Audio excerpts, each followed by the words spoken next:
দাঁড়িয়ে যাচ্ছে এশিয়ার দ্বিতীয়। ভারতের সবচেয়ে দুর্বল জায়গা এখন বাংলাদেশের সবচেয়ে বড় কৌশল। শিলিগুড়ির গায়ে গায়ে দাঁড়িয়ে যাচ্ছে এশিয়ার দ্বিতীয় বৃহত্তম বিমান ঘাঁটি, বাংলাদেশের লালমনিরহাট এয়ারবেস। শুধু ঘাঁটি নয়, এটি হচ্ছে একটি ভয়ঙ্কর সামরিক বার্তা, একটি কৌশলগত হুমকি এবং ভবিষ্যতের যুদ্ধ ভারসাম্য পাল্টে দেওয়ার কেন্দ্র। ভারতের চিকেন নেক নামে পরিচিত শিলিগুড়ি করিডোর এখন এই ঘাঁটির ছায়ায় ঢেকে যাচ্ছে। দিল্লির ভেতরে বসেই ভারত বুঝে গেছে বাংলাদেশ যা করছে সেটা কোনো প্রতিরক্ষামূলক প্রস্তুতি নয়, এটা আক্রমণ মোকাবেলার সক্ষমতা গড়ে তোলা, একদম শত্রুর গলার কাছে। চিকেন নেক করিডোর মানে ভারতের সেই 22 কিলোমিটার প্রশস্ত সরু ভূখণ্ড, যেটা ভারতের মূল ভূখণ্ডকে 7টি উত্তর পূর্ব রাজ্যের সঙ্গে যুক্ত করে রেখেছে। এই অঞ্চল ভারতের জন্য যে কতটা গুরুত্বপূর্ণ তা বোঝানোর জন্য যুদ্ধ লাগার দরকার পড়ে না। শুধু একটা বিমান ঘাঁটি, শুধু একটি মিসাইল রাডার, শুধু একটা ফাইটার জেট এখানে স্থাপিত হলে ভারতের উত্তর পূর্ব অংশ পুরোপুরি বিচ্ছিন্ন হয়ে যাবে। আর সেই কাজটাই এখন করছে বাংলাদেশ। লালমনিরহাট ঘাঁটি এখন শুধু একটি রানওয়ে নয়, এটি হচ্ছে একসাথে radar command, UAV operation centre, fighter squadron hanger এবং সামরিক প্রশিক্ষণ ইউনিটের একক মিলিটারি কমপ্লেক্স। এবং এটিকে ঘিরেই তৈরি হচ্ছে দেশের বৃহত্তম অ্যারোস্পেস ইউনিভার্সিটি, যেখান থেকে বের হবে বাংলাদেশের নিজস্ব প্রতিরক্ষা বিজ্ঞানী, প্রযুক্তিবিদ, ড্রোন অপারেটর ও কৌশল বিশ্লেষক। এই ঘাঁটি হবে বাংলাদেশের সামরিক মস্তিষ্ক, আর অবস্থান হবে ঠিক ভারতের গলার ওপর। চীনের বিআরআই, তুরস্কের সামরিক প্রযুক্তি, রাশিয়ার সরাসরি অস্ত্র সহায়তা, সবকিছুর মধ্যে বাংলাদেশ এখন এমনভাবে নিজেকে বসাচ্ছে যেখানে এশিয়ার আধিপত্যের ছক নতুন করে আঁকা হচ্ছে। আগে যেখানে বাংলাদেশ ছিল একমাত্র ভোক্তা, অস্ত্র কিনতেও সিদ্ধান্ত নিত না, এখন সেখানে বাংলাদেশ বলছে আমরাও নির্মাতা হব, আমরাও রণপ্রস্তুতির নেতা হব। লালমনিরহাট ঘাঁটির নির্মাণ পরিকল্পনা শুরু হয় শান্তভাবে, কিন্তু দ্রুতই তা ভারতের কূটনৈতিক সার্কিটে আগুন ধরিয়ে দেয়। কারণ তারা বুঝে গেছে বাংলাদেশের এই ঘাঁটি শুধু নিজের আত্মরক্ষার জন্য নয়, এটা হচ্ছে সেই ঘাঁটি যেখান থেকে যুদ্ধ শুরু হলে ভারতের দুর্বল করিডোর হয়ে উঠবে মৃত্যু ঘণ্টার মতো ভয়াবহ। এখানে বসবে AES এর রাডার অর্থাৎ আধুনিক fire control, BVRAAM beyond visual range air to air missile এর প্রস্তুতি unit, UAV combat fleet multi role fighter deployment J-10C বা KAN সম্ভাব্য, ড্রোন ইনফ্রাস্ট্রাকচার ও রক্ষণাবেক্ষণ ইউনিট, এয়ারবোর্ন আর্লি ওয়ার্নিং এর লজিস্টিক ঘাঁটি। বাংলাদেশ এখন আর মুখে প্রতিরক্ষা আর কাজে দুর্বলতা দেখায় না, এখন কাজের মধ্যে যুদ্ধ প্রস্তুতি, শত্রুর ঘাড়ের কাছে দম ফেলার ক্ষমতা। ভারতের মিডিয়া এখন এই ঘাঁটির বিরুদ্ধে ভয় ছড়াচ্ছে, বাংলাদেশ চীনের ঘাঁটি বানাচ্ছে, এটা ভারতের বিরুদ্ধে ষড়যন্ত্র। প্রশ্ন হলো, ভারত কি আজ পর্যন্ত বাংলাদেশের প্রতিরক্ষায় 1 টাকাও দিয়েছে? ভারত কি কোনোদিন বাংলাদেশের জন্য কোনো রাডার সিস্টেম বা বিমান দিয়েছে? বরং তারা দিয়েছে পানি আটকে রাখা, সীমান্তে গুলি ও নিষেধাজ্ঞার ভয়। এখন বাংলাদেশ চীন বা তুরস্কের সাহায্যে যদি নিজেদের অস্ত্র বানায়, ঘাঁটি তৈরি করে, তাহলে ভারতের অসুবিধা কোথায়? এই ঘাঁটির মাধ্যমে বাংলাদেশ যে প্রভাব তৈরি করবে সেটা শুধু ভারতের বিরুদ্ধে নয়, আঞ্চলিক কৌশলগত ভারসাম্যেও বিশাল ধাক্কা দেবে। নেপাল, ভুটান, এমনকি মিয়ানমার এই ঘাঁটির আশেপাশে বাংলাদেশের সামরিক অবস্থানকে সম্মান জানাবে। আর চীন, তারা তো ইতিমধ্যেই বাংলাদেশকে এক কৌশলগত স্তম্ভ বলেই চিহ্নিত করেছে। ভারতের সর্বোচ্চ সামরিক পরিকল্পনা এখন লালমনিরহাট ঘাঁটি টপ স্ট্র্যাটেজিক থ্রেট হিসেবে চিহ্নিত, কারণ তারা জানে বাংলাদেশ যদি সত্যি এই ঘাঁটিকে সম্পূর্ণ সক্রিয় করে ফেলে, তাহলে ভারত যেটা এতদিন ধরে সীমান্তে সামরিক কৌশলে পুঁজি করে এসেছে সেটা এক ঝড়েই উড়ে যাবে। আর এই ঝড় এখন আর থামানোর উপায় নেই। লালমনিরহাট বিমান ঘাঁটি ভারতের ভেতরে নিরাপত্তা ব্যবস্থায় ছিদ্র তৈরি করে দিয়েছে।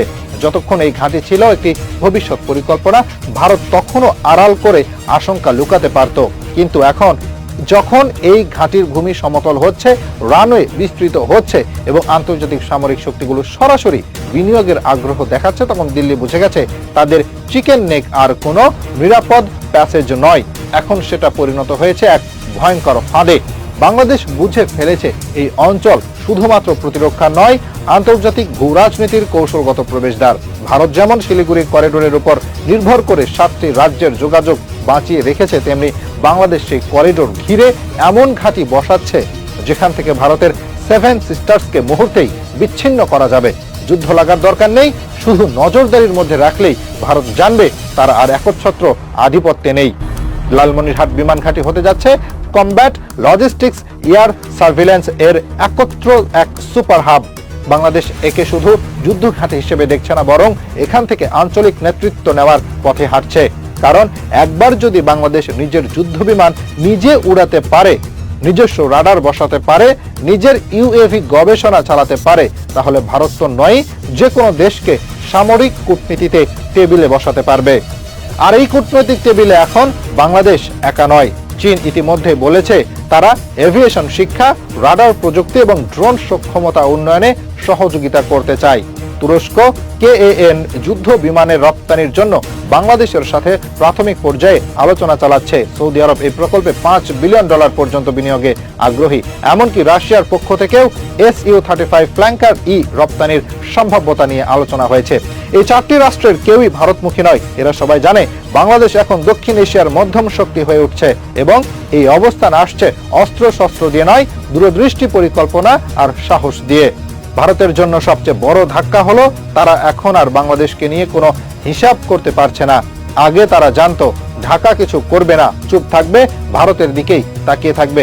এখন বাংলাদেশ তার ঘাঁটি বসায় শিলিগুড়ির কাছে, যুদ্ধ বিমান কিনে রাশিয়া, তুরস্ক, চীন থেকে। আরো ভয়ঙ্কর সত্য হলো এই ঘাঁটির মাধ্যমে বাংলাদেশ শুধু উত্তরাঞ্চল নয়, পুরো দক্ষিণ এশিয়ার সামরিক ভারসাম্য পাল্টে দিতে পারবে। দক্ষিণ চীন সাগরের পরিস্থিতি, মালাক্কা স্ট্রেইটের সামরিক উত্তেজনা, ভারতের উত্তর পূর্ব সীমান্তের ভঙ্গুর অবস্থা, সবকিছুর মাঝে বাংলাদেশ এখন হয়ে উঠছে সেই একমাত্র শক্তি যে কিনা কারো পক্ষ না নিয়ে নিজের অবস্থান তৈরি করছে। এই ঘাঁটি যদি পুরোপুরি সক্রিয় হয়ে যায় তাহলে শুধু শিলিগুড়ি নয়, দিল্লি পর্যন্ত আকাশ ও নজরদারির আওতায় চলে আসবে। যুদ্ধ বিমান যদি থাকে, 4.5 জেনারেশনের ড্রোন থাকে লং রেঞ্জ স্ট্রাইক ক্যাপাবল এবং রাডার থাকে জ্যাম প্রুফ AESA, তাহলে ভারতের আকাশ সীমায় একচ্ছত্র আধিপত্যের দিন শেষ। তখন আর ভারত বলতে পারবে না আমরাই এই অঞ্চলের একমাত্র ক্ষমতা। আর সবচেয়ে বড় কথা হলো এই পুরো কাজটা হচ্ছে একেবারে বাংলাদেশের নিয়ন্ত্রণে। কোনো দেশ চাপিয়ে দেয়নি, কোনো গোপন চুক্তি নেই। এটা জনগণের দাবি, ভূ রাজনীতির বাস্তবতা এবং জাতীয় নিরাপত্তার জন্য বাস্তব সিদ্ধান্ত। অতএব কেউ যদি ভেবে থাকে এই প্রকল্প থামানো যাবে, সে বোকার স্বর্গে বাস করছে। ভারত চায় লালমনিরহাটে কোনো সামরিক স্থাপনা না হোক, আকাশ থেকে শুধু ট্রেন আর গরুর গাড়ি দেখা যাক। আর বাংলাদেশ বলছে এই আকাশে এবার আমাদের যোদ্ধা উড়বে, আর যদি কেউ, তখন সেই আকাশ থেকেই সোজা নিশানা নামবে। এই হলো নতুন বাংলাদেশের রূপ। এটা আর নতজানু বন্ধুত্ব নয়, এটা একদম দাঁত ভাঙ্গা কৌশলগত নেতৃত্ব। থেকে থেকে আগুন জ্বলছে। তিস্তা নদী ঘিরে বাংলাদেশের সাহসী সিদ্ধান্ত আর চীনের দৃপ্ত উপস্থিতিতে ভারতের স্বপ্ন আজ ছারখার। বাংলাদেশের তিস্তা প্রকল্পে চীনের সরাসরি সহযোগিতার ঘোষণা শুনে মোদী সরকারের বুক কাঁপছে। শিলিগুড়ি করিডোর থেকে দিল্লির সর্বোচ্চ মন্ত্রণালয় পর্যন্ত আতঙ্কের ছায়া নেমে এসেছে। এতদিন ধরে দাদাগিরি করে যাওয়া ভারত আজ দেখছে কিভাবে বাংলাদেশ নিজের স্বার্থ নিয়ে সত্যিকারের লড়াই শুরু করেছে, আর চীনের হাত ধরে সেই দাদাগিরির ঘাড় মটকে দিতে প্রস্তুত হয়েছে। এক কথায় তিস্তার পাড় থেকে মোদী সরকারের অহংকারের ভাঙা মূর্তি এখন রংপুরের বাতাসে উড়ে বেড়াচ্ছে। বছরের পর বছর ধরে ভারত তিস্তা নদীর পানি আটকে রেখেছে, একের পর এক মিথ্যা প্রতিশ্রুতি দিয়ে বাংলাদেশের সাথে ভণ্ডামির খেলায় মেতে থেকেছে। কখনো মুখে বন্ধুত্বের বুলি, কখনো মঞ্চে হাস্যোজ্জ্বল ছবি, কিন্তু বাস্তবে কেবল পানি আটকে রেখে বাংলাদেশের কৃষিকে ধ্বংস করেছে। লাখো লাখো মানুষের জীবনধারাকে দুর্দশার মুখে ঠেলে দিয়েছে। বাংলাদেশের উত্তরাঞ্চল যখন ফসলের জন্য হাহাকার করত, তখন ভারতের নীতি নির্ধারকরা দিল্লিতে আরাম করে বসে থাকত। আর বর্ষায় যখন পানি বেশি হতো, তখন ছলৎ করে অতিরিক্ত পানি ছেড়ে দিয়ে বাংলাদেশে বন্যা সৃষ্টি করত। এই ছিল ভারতের ভ্রাতৃপ্রেম। কিন্তু সময় বদলেছে। এখন বাংলাদেশের নেতৃত্বে আছেন এমন একজন যিনি কোনো মিথ্যা বন্ধুত্বের মোহে আটকে পড়েননি। ডক্টর মোহাম্মদ ইউনূসের কড়া নেতৃত্বে বাংলাদেশ এবার সাহসের সঙ্গে এগিয়ে গেছে। চীনের সঙ্গে হাত মিলিয়ে তিস্তা নদীকে কেন্দ্র করে মহাপরিকল্পনা গ্রহণ করেছে। আর এতেই ভারতের বুকের রক্ত শুকিয়ে গেছে। উত্তরবঙ্গের মানুষের জীবন বদলাতে যে প্রকল্প আসছে, সেটার ফলে কৃষি, সেচ ব্যবস্থা, জলাধার উন্নয়ন, অবকাঠামো নির্মাণ, নদী ব্যবস্থাপনায় এক বৈপ্লবিক পরিবর্তন আসবে। আর এতে ভারতের একচেটিয়া আধিপত্যের দিন শেষ হবে, যেটা মোদী সরকারের গলায় এখন কাঁটার মতো বিঁধছে। ভারতের দুশ্চিন্তা এতটাই বেড়েছে যে তারা ইতিমধ্যে শিলিগুড়ি করিডোর বা চিকেন নেক এলাকায় সেনা উপস্থিতি বাড়িয়েছে।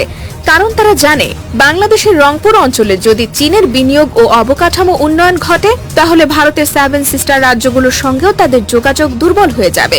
চীনের কৌশলগত উপস্থিতি ভারতের সমস্ত উত্তর পূর্বাঞ্চলীয় নিরাপত্তাকে দুর্বল করে দেবে এবং সেটাই ভারতের সেই পুরনো ভয়ের বাস্তব রূপ যা তারা কখনোই স্বীকার করতে চায় না। তিস্তা নিয়ে ভারতের ধোঁকাবাজি নতুন কিছু নয়। 2011 সাল থেকে একের পর এক মিটিং, চুক্তির আশ্বাস, সফর বিনিময়, কিন্তু বাস্তবে কিছুই দেয়নি ভারত। বছরের পর বছর ধরে পশ্চিমবঙ্গের অজুহাত দেখিয়ে পুরো বিষয়টাকে আটকে রেখেছে। বাংলাদেশের জনগণের কান্না তাদের কানে পৌঁছায়নি, বরং তিস্তা নদীকে নিজেদের একচেটিয়া সম্পদ মনে করে বাংলাদেশের কৃষি ব্যবস্থা ধ্বংস করাকে এক ধরনের মৌন নীতি হিসেবে চালিয়ে গেছে। কিন্তু এবার বাংলাদেশ সেই ষড়যন্ত্রের জাল ছেড়ে বেরিয়ে এসেছে। চীনের সঙ্গে বাংলাদেশের এই নতুন সংযোগ শুধু তিস্তা প্রকল্পেই থেমে থাকবে না, এটা হবে বাংলাদেশ চীন অংশীদারিত্বের নতুন যুগের সূচনা। বাংলাদেশের উত্তরাঞ্চলের অবকাঠামো উন্নয়ন, পরিবহন নেটওয়ার্ক শক্তিশালীকরণ, কৃষি প্রযুক্তি উন্নয়ন সবকিছুতে চীনের অংশীদারিত্ব বাড়বে। ভারতের যে ভয় আজ তাদের চোখে মুখে স্পষ্ট, সেটি বাস্তবে রূপ নিতে এখন আর বেশি সময় লাগবে না। ভারতের মিডিয়াগুলো ইতিমধ্যেই হাহাকার শুরু করেছে। তারা কখনো বাংলাদেশ চীনের কাছে বিক্রি হয়ে যাচ্ছে বলে অপপ্রচার চালাচ্ছে, কখনো বাংলাদেশের ওপর ন্যাকামি করে নতুন মিথ্যা বন্ধুত্বের গল্প বানাচ্ছে। কিন্তু এইসব চালাকি এখন আর বাংলাদেশের জনগণ খায় না। বাংলাদেশের মানুষ আজ বোঝে, যারা বছরের পর বছর প্রতিশ্রুতি দিয়ে কিছু দেয়নি, বরং পানি আটকে রেখেছে, বন্যা সৃষ্টি করেছে, তারাই আসলে প্রকৃত প্রতারক। বাংলাদেশের জনগণ এখন দৃঢ়ভাবে জানে জাতীয় স্বার্থে কে সত্যিকারের বন্ধু আর কে ভণ্ড প্রতারক। তিস্তা নিয়ে চীনের বিনিয়োগ এক অর্থে ভারতের মুখের ওপর চপেটাঘাত।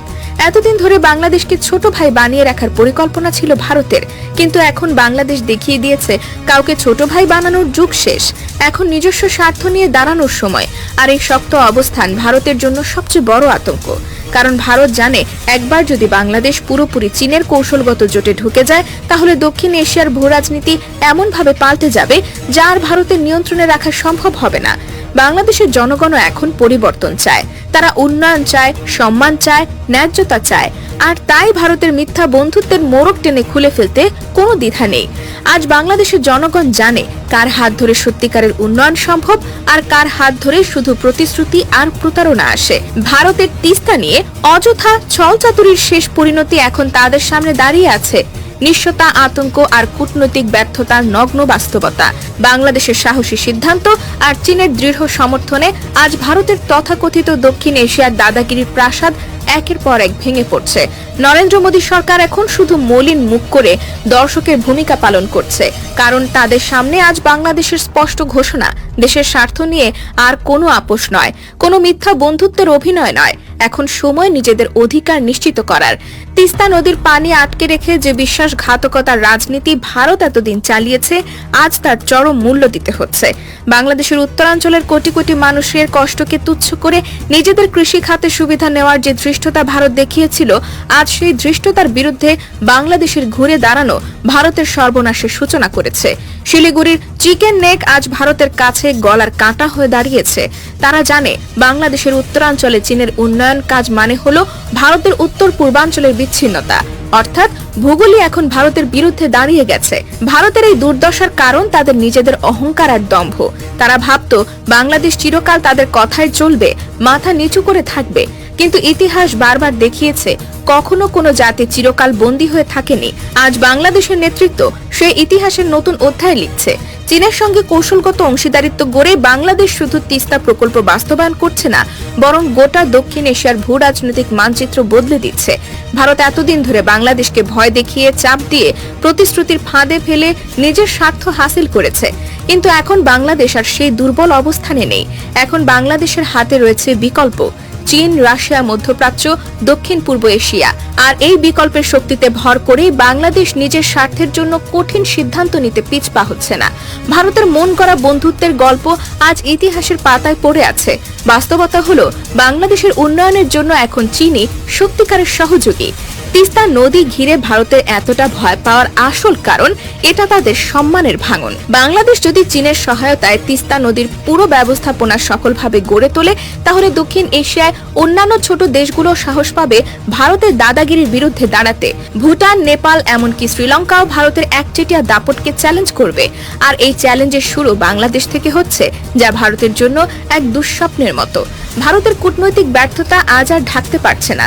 ভঙ্গুর বন্ধুত্ব, চাপিয়ে দেওয়া সম্পর্ক, জলবায়ু চুক্তিতে প্রতারণা, এসবের ফল আজ হাতে নাতে পাচ্ছে মোদী সরকার। বাংলাদেশের জনগণ এখন উন্নয়ন, অর্থনৈতিক প্রবৃদ্ধি আর নিজেদের অধিকার চায়। তারা আর ভারতের ফাঁকা বুলি শুনে প্রতারিত হতে প্রস্তুত নয়। দেশের স্বার্থে তারা এখন যে কোনো শক্তির সঙ্গে যুক্ত হতে প্রস্তুত, যারা সত্যিকারের উন্নয়ন আনতে পারে। ভারতের দুশ্চিন্তার আরেকটি বড় কারণ হচ্ছে, চীন কখনো মুখে মধু মনে বিষ জাতীয় সম্পর্ক করে না। তারা বিনিয়োগ করে, অবকাঠামো করে, বাস্তব উন্নয়ন দেখায়। আর বাংলাদেশও জানে, কথার ফুলঝুরি দিয়ে বাংলাদেশের উন্নয়ন হয় না, পদক্ষেপ নিতে হয়, বাস্তব কাজ করতে হয়। চীনের বিনিয়োগ মানে বাংলাদেশের উত্তরাঞ্চলে নতুন বাঁধ, আধুনিক নদী ব্যবস্থাপনা, সেচ সুবিধা, বন্যা নিয়ন্ত্রণ এবং খাদ্য নিরাপত্তার উন্নয়ন। আর ভারতের জন্য এর মানে নিজেদের একচেটিয়া প্রভাবের মৃত্যু। আজ ভারতের মিডিয়া যতই প্রচারণা চালাক না কেন, বাংলাদেশের জনগণ জানে কারা প্রতিশ্রুতি দেয় আর কারা কাজ করে। ভারতের সময় ফুরিয়েছে। এখন দক্ষিণ এশিয়ায় নেতৃত্বের ব্যাটন বদলাচ্ছে। আর এই পরিবর্তনের কেন্দ্রে রয়েছে বাংলাদেশ, একটি আত্মবিশ্বাসী, সাহসী, স্বাধীন বাংলাদেশ। তিস্তা প্রকল্প বাংলাদেশের জন্য এটি একটি জাতীয় স্বার্থের জন্য। বাংলাদেশ মাথা নত করে বাঁচবে না। বাংলাদেশ নিজের শর্তে এগিয়ে যাবে। এবং যদি ভারতের মতো প্রতারক প্রতিবেশী এই পথে বাধা হয়ে দাঁড়ায়, তাহলে সেই প্রতিবেশীকে ইতিহাসের আস্থা করে ঠেলে দিতে একটুও দেরি করবে না বাংলাদেশ। আজ ভারতের মাথায় হাত পড়েছে, ঘুম হারাম হয়েছে। আর বাংলাদেশ তার ইতিহাসের অন্যতম সাহসী পদক্ষেপ নিয়ে এগিয়ে চলেছে, চীনের বন্ধুত্বে, নিজের জনগণের স্বপ্ন নিয়ে। সময় বদলেছে। বাংলাদেশ আর কারো করুণা চায় না। বাংলাদেশ এখন নিজের ভাগ্য নিজেই করে নেয়। আর এই সত্য ভারত যত দ্রুত বুঝবে, ততই মঙ্গল।